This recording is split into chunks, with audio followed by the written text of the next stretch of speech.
contó que lo conoció a Endrit Nika en Barcelona. Maria Clara më ka njoftuar që e ka njohur Endrit Nikën në Barcelonë, shkurt i vitit 2023. Janë njohur gjatë një vikendi, po në Barcelonë, pastaj Endriti thotë ka ardhur për ta vizituar një shok në Barcelonë që ka pasur ditëlindjen. Do thotë Endriti e fton që të shkojë me të në ditëlindje, ndërsa Maria Clara e fton një shoqe të vetën që të shkojnë bashkë për të mos shkuar vetë. Shoqja i thotë që nuk mund të shkojë me të, dhe Clara shkon vetë. Te aty njoftohen ku Maria Clara i tregon që është nga Argentina, ndërsa Endrit Nika tregon që është zvicran me prejardhje shqiptare, po me prejardhje nga Kosova, ku prindërit i kanë ardhur nga Kosova pas përfundimit të luftës, do thotë ku njoftohen. Estaba muy contenta, estaba como muy enamorada. Ajo ka qenë shumë i lumtur, ka qenë shumë i dashuruar, sepse Endriti ka qenë shumë i kujdesshëm, dilnin bashkë, i blente dhurata, e pyeste nëse ka nevojë për para.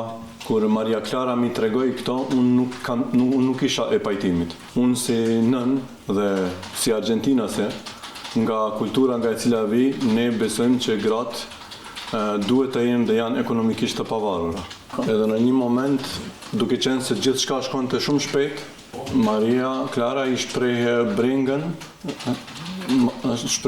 se duke qenë që po vjen shumë shpesh, ndoshta edhe humb punën, sepse ajo gjithashtu më tregonte që është e vështirë të mbahet një lidhje nga distanca.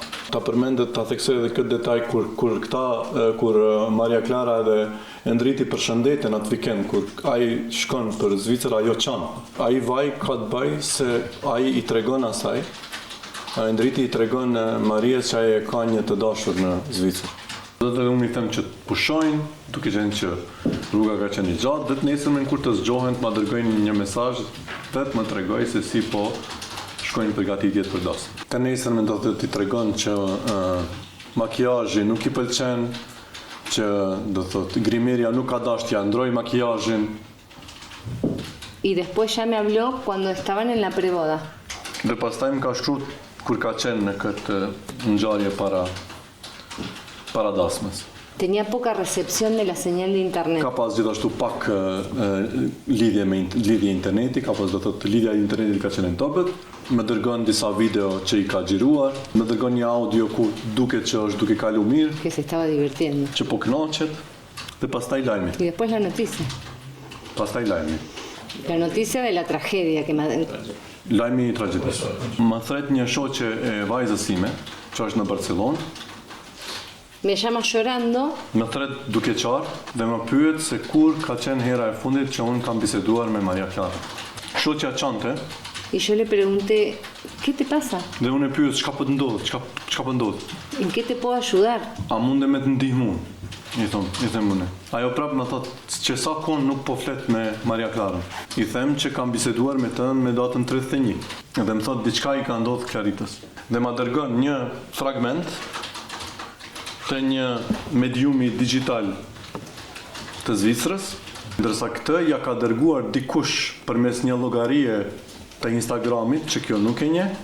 Të njëjtin fragment do të ja ka dërguar edhe një kushërinë të babait të Claritës. Qysh e kështë përshkru Maria Clara kështu, çfarë personi ka?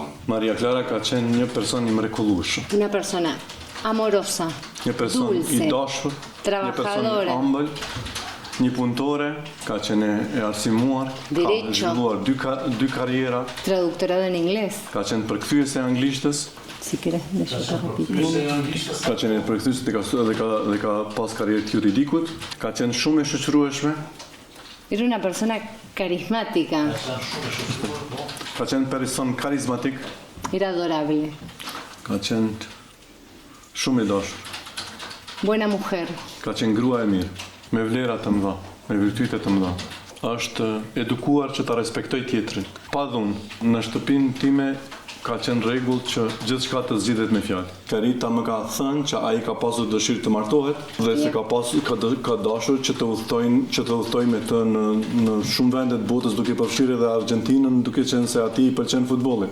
Maria Clara ka zhvilluar një bisedë me një amiga, me një shoqe e cila është ofruar si dëshmitare. Dëshmitare rrugëzore tregon që Nika i ka kërkuar Maria Clarës që të ketë marrëdhënie seksuale edhe me një person të tretë. Cuándo pasó esto? Cuando estaban viviendo en Suiza. Derisa ka qenë duke jetuar në Zvicër. María Clara le dijo que no. Maria Clara I ka thënë jo. Volvió a insistir, le dijo que no. Ka insistuar prapë I ka thënë jo. Do të kishte qenë respekt nëse ka marrëveshje mes dy personave, por në këtë rast nuk ka pas marrëveshje mes dy personave. Që ka qenë preokupuar sepse ai nuk e pranonte këtë jo. Muchas gracias. Pueden sentarse y vamos a continuar con el proceso.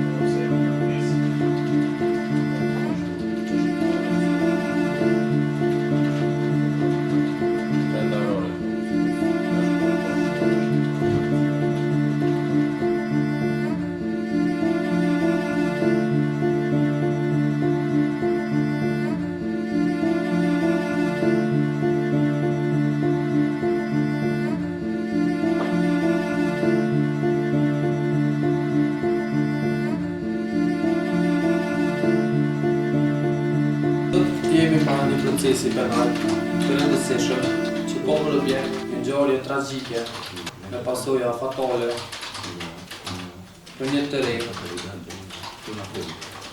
e cila humbi jetën pas një rënie nga lartësia. Mbrojtëria me ndretnika mbahet në paraburgim që rreth 22 muaj për veprën penale vrasjeren, se do qoftë gjatë shqyrtimit gjyqësor, do të provohet se kjo ngjarje nuk e përmbush asnjë element të kësaj vepre penale, qoftë në aspektin objektiv, qoftë në atë subjektiv. Gjatë administrimit të provave, do të vërtetohet se në dhomën e hotelit ku ka ndodhur ngjarja, nuk ka asnjë provë konkrete që do ta vërtetoj pjesëmarrjen aktive apo ndonjë veprim tjetër të dhunshëm nga ana e të pandehurit. Gjithashtu do të vërtetohet se nga raporti I analizave toksikologjike rezulton se viktima ka qenë në ndikimin e kombinimit të disa substancave psikoaktive të forta që shkaktojnë çrregullim të vetdijes dhe impulsivitet ekstrem. Tutje nga dëshmitë e dëshmitarëve do të vërtetohet lidhja e dashurisë mes viktimës dhe të pandehurit dhe planet e qarta të tyre për të ardhmen, çka e përjashton një motiv racional për një akt të dhunshëm, duke besuar plotësisht në një gjykim të drejtë dhe të pa-anshëm, siç parashihet me dispozitat e kodit penal. Vlerësojmë se do të vërtetohet pafalësia e të mbrojturit tim dhe se I njëjtë do të lirohet nga akuzasi I papash.